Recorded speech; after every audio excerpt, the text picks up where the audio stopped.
मनुष्य का भाग्य कब लिखा जाता है, जरूर जानें। आचार्य चाणक्य ने बताया है कि किसी भी मनुष्य के भाग्य की 5 चीजें माँ के गर्भ में ही तय हो जाती है।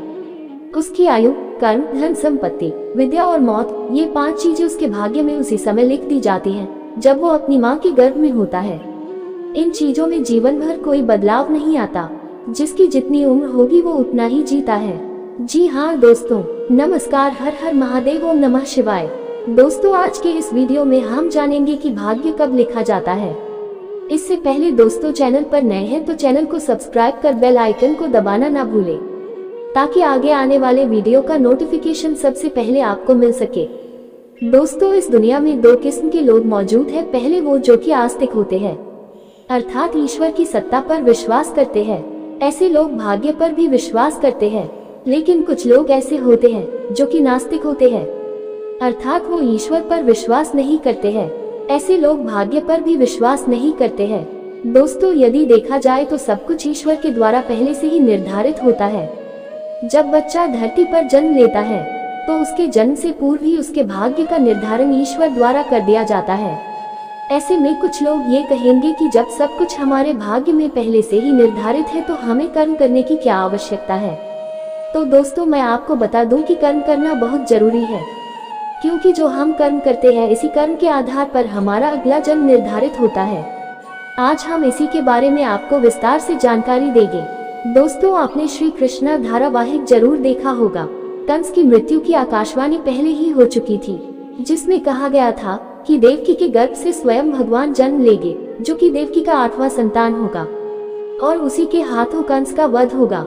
भविष्यवाणी के अनुसार देवकी के गर्भ से श्री कृष्ण ने अवतार लिया था और इन्होंने नियति द्वारा निर्धारित समय पर कंस का वध भी किया और अपने माता पिता को कारागार से मुक्त भी करवाया।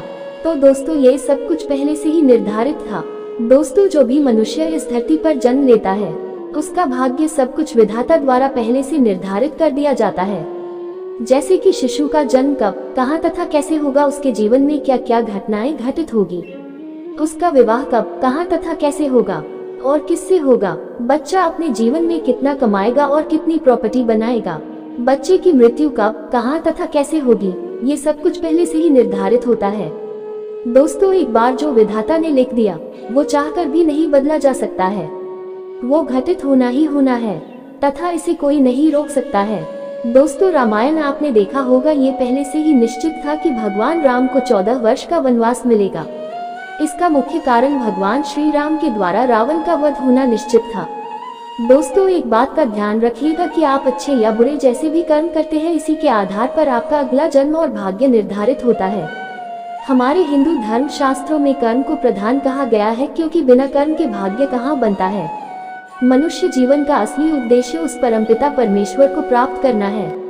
यदि आप उस परमेश्वर को प्राप्त कर लेते हैं तो आप 84 के चक्कर से मुक्त हो जाएंगे। साथ ही साथ आप हमेशा के लिए जन्म मरण के चक्कर से मुक्त हो जाएंगे। आपको दोबारा इस मृत्यु लोक में जन्म नहीं लेना पड़ेगा, क्योंकि आपकी आत्मा उस परमपिता परमेश्वर में विलीन हो जाएगी, जिससे आपको मुक्ति मिल जाएगी। इसीलिए हमें हमेशा अच्छे कर्म करने चाहिए। हमेशा हमें दूसरों का भला करना चाहिए। यदि आपकी नजर में कोई गरीब है, दीनहीन है, तो उसकी हमें मदद करनी चाहिए।